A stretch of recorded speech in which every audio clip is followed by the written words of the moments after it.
Hello, my friends. My name is Jake. Welcome to Returning Retro, where we talk about some vintage tech, some retro tech, but above all, intentional technology. For those of you that have seen a few of my videos or have been following the channel for a while now, you know I am a huge fan of e-paper and e-ink devices. They actually have a very special place in my heart because they were instrumental in kicking the doom scrolling habit. The one I want to talk to you about today is none other than the BigMe HiBreak S. I reviewed the HiBreak Pro a few months ago on the channel. Loved that device. Again, like I mentioned, it helped me kick the doom scrolling habit. And the S is something that I will admit I was expecting one thing. I got something completely different. So let's jump over to the tabletop and we'll go over it.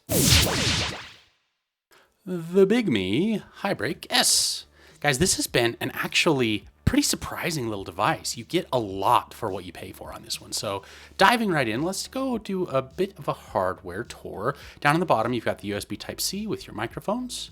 Over on the right-hand side, you've got the volume rocker and the power button, not fingerprint scanner. This device does not have any biometrics, at least that I could find. So make a note of that. Around the back here, you can kind of see you've got a textured back rear panel. Pretty interesting. Got your camera, LED flash. Over on the other side, you've got the single programmable key, as well as, check this out,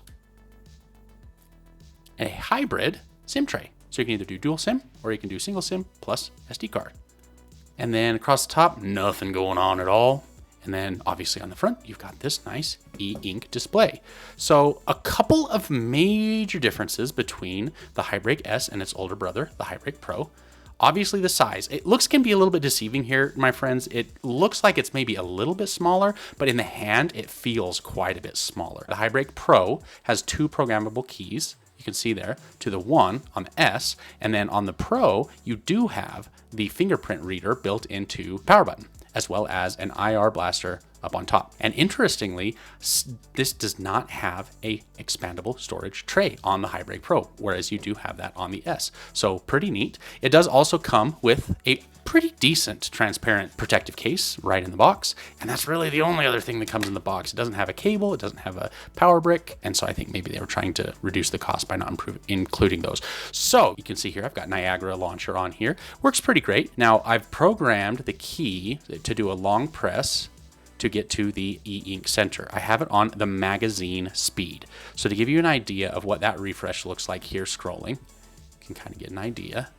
If I hold and change it to, for example, video, which is the fastest refresh compared to the slowest, major difference. And as is becoming very popular, you can set different e-ink refresh profiles per app. So for Niagara, I usually leave everything on magazine. I just like it's a crisper display. Obviously the refresh is much slower, but I find that the display looks a little bit nicer as well as the battery life is better. Speaking of which, the HiBreak S is, I don't want to say it's a battery champion, but it certainly isn't a slouch either. So for testing of this device, I've used it for the last 2.5 weeks as my work phone. So I took my SIM card out of my work device, put it into this one, put on Outlook, Teams, OneDrive, you name it, and it did great. I was able to get consistently about 2 days of battery life with average use as a work device. So that would include calling, texting, the occasional Teams message, the occasional phone call, and some email back and forth and some OneDrive stuff here and there. So not like I was power using it, but I was able to get 2 days out of it pretty easily. I never did do the Jake mode test because I don't usually do that with my work devices, but you can kind of extrapolate. If I'm getting 2 days with regular to average use, I could easily see myself getting 3 to 4 days between charges if I went into Jake mode on this. So your mileage may vary. Don't quote me on that because everyone's use cases are a little bit different. But on this one, let me show you a couple of things that I think are really handy to know. So your control center right here, this is where you can control the illumination profiles. So if you're in a dark room, you might want to turn on the lowest there. If it is a little bit lighter, you can turn on night. If you're out, that is going to be the highest illumination. I usually leave it lights out the whole time. Wi-Fi works great. Bluetooth works great. Now this does not have 5G. This is a 4G only device, but I found using it with US Mobile on the Lightspeed network, which is T-Mobile, I had no issues whatsoever. I actually took it on a work trip from where I live in Utah up to southern Idaho, and the entire drive, I never lost connection even once. Bluetooth works great. Now, in terms of calls, I did notice the earpiece was giving a little bit of strange feedback. I mean, it was noticeable, but it wasn't like it was distracting or made it so that I couldn't hear the other person. It was just something I wasn't really expecting, and something that I thought I would make a note of there. And it is a mono speaker setup. So let me go over and show you a couple of handy little tricks that I think are good for people to know about. So if you go into the quick assist settings here, you can see you've got a number of different things that you can do. So the float ball, this is one that the BigMe OS has. It's basically navigation on steroids. You can go in and program up to 9 different functions in there, and then that will just hover off screen until you need it. So the gesture and virtual key, this is where I find a lot of pretty cool options. You can either do nav buttons like your classic Android from back before gestures were a thing. And then in the gesture setting here, you've got a couple of really cool things that you can do. You can actually go in and customize the different sections of gesture. So I've got it to be app switcher from swipe up from the left, home screen, swipe up from the center, and go back, swipe up from the right. But those are customizable. You can do different swipe up and down gestures. I don't usually use those. And you can still do the back swiping in from the sides. And then the custom key, of course, is over here. So I have a program to where if you long press, the e-ink center pops up. I'll show you that. It's about 1.5 seconds to get it to engage. Double click is the light switch. So I have it to where if I do find myself in a completely dark setting, I can just double click really quick and it will turn on the illumination.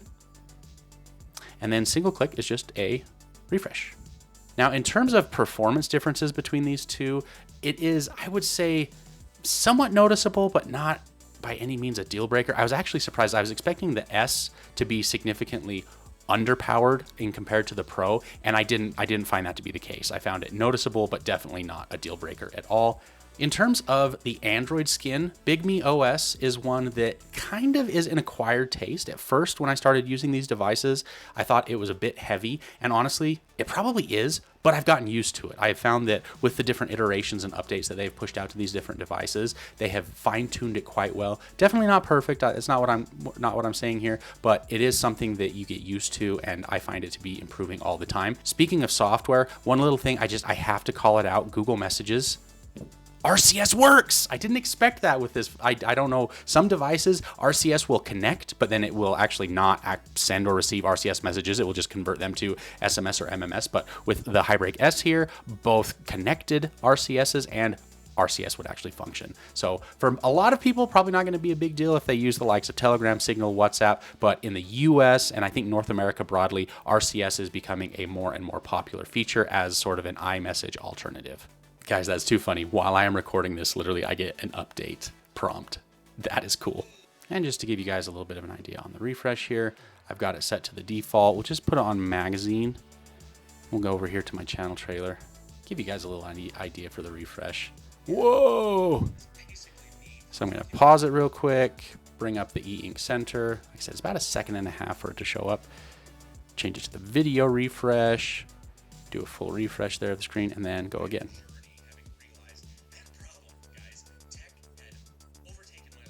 So you can see there, much, much smoother than on the lower setting. I'll show you some scrolling there. And then if I go back, put it on magazine. Show you that same scrolling, much slower. Who is the HiBreak S for? Well, I would say it's probably for people that, one, really like e-paper devices, e-ink specifically, do a lot of reading. Two, people that are looking for an anti-distraction device. So the fact that this has a monochrome e-ink display, the refresh is not going to be anywhere near as fast as an LCD or an OLED. It's just not really catered to doom scrolling, and I like that. This is one of the biggest things that I champion e-ink and e-paper devices for, is just the anti-distraction nature of them. It's really hard to get sucked into the doom scrolling, whether it's social media, shopping, news feeds, whatever the case may be for you. On a monochrome e-ink or e-paper display, it's just hard to do. The reading experience is really great. I found that it's not quite as sharp of a panel as on the Pro, but again, not to where I would say, oh, that is not something I would even consider, especially for the price difference here.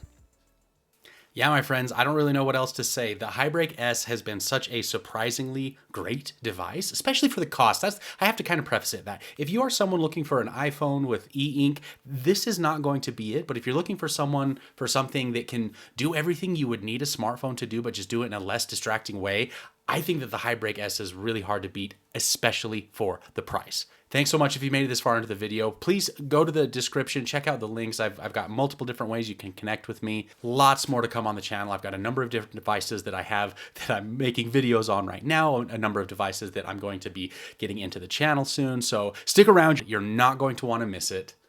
We'll see you in the next one.